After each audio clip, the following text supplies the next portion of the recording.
Liz Ortenberger is the CEO of a group called Safe Nest, a nonprofit that helps domestic violence survivors. Liz, thank you for joining us. So this is a big concern with people sheltering in place, people staying home.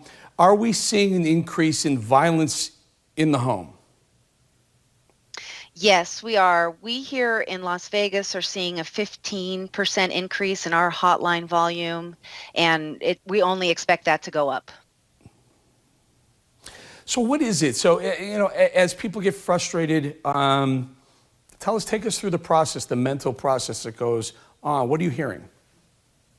Right. So you have two things happening, right? You've got a whole entire community of batterers, which for us in Las Vegas is a large amount of people who are prone to using violence, who are now experiencing several factors: a triggering event, which is a pandemic, which instills fear, an economic collapse of loss of job, financial income, so added strain in the household.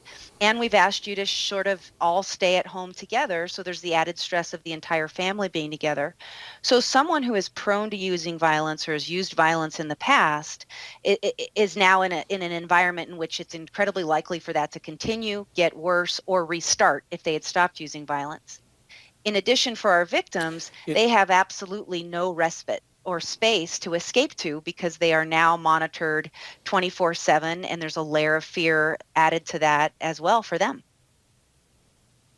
Very concerning for me, the victims, obviously the victims, the spouses, the significant others, but let's focus in on children.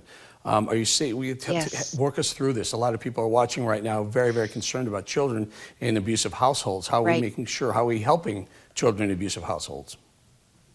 Right. So agencies like Safe Nest take in the entire family unit, which includes children and pets and the victim of the domestic violence. And people should be worried. 76% of kids that are growing up in domestic violence households will repeat the cycle as victim or as batterer.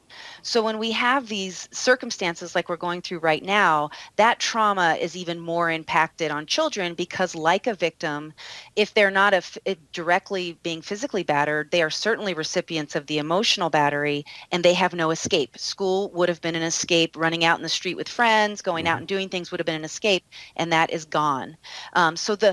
We are at the beginning phases of the effects of this epidemic on domestic violence, and what it's going to require is an absolute expansion of resources into this movement to meet the need moving forward so that we're not seeing this generationally continue. Liz, I got about a minute or so. Take us through the process. So someone calls the hotline and says, I have a batterer in my house. I'm concerned about myself or my child. Are you able to get on the phone and get to the police and have the police come do a wellness call? No, absolutely. Actually, we do wellness calls in two ways. We do them in partnership with police, and we also do lethality assessments without police involvement at all on our hotline, because that sometimes is a barrier for folks as well, not wanting to intersect with the police. And we have a scalable shelter solution as one of our many programs. So we're able to take in everybody who has a lethality score that would show that they're escalating towards homicide, which is a dangerous place to be, saying, well, you're escalating to homicide, let's get you safe. Oh, sorry, you're not escalating to homicide, but your situation's not great. Let's figure out what the resources are for you. So we really, just like ERs and hospitals, are having to triage what we deal with to make sure we get the most lethal victims safe, and that we provide resources for others so that they can find safety. Right.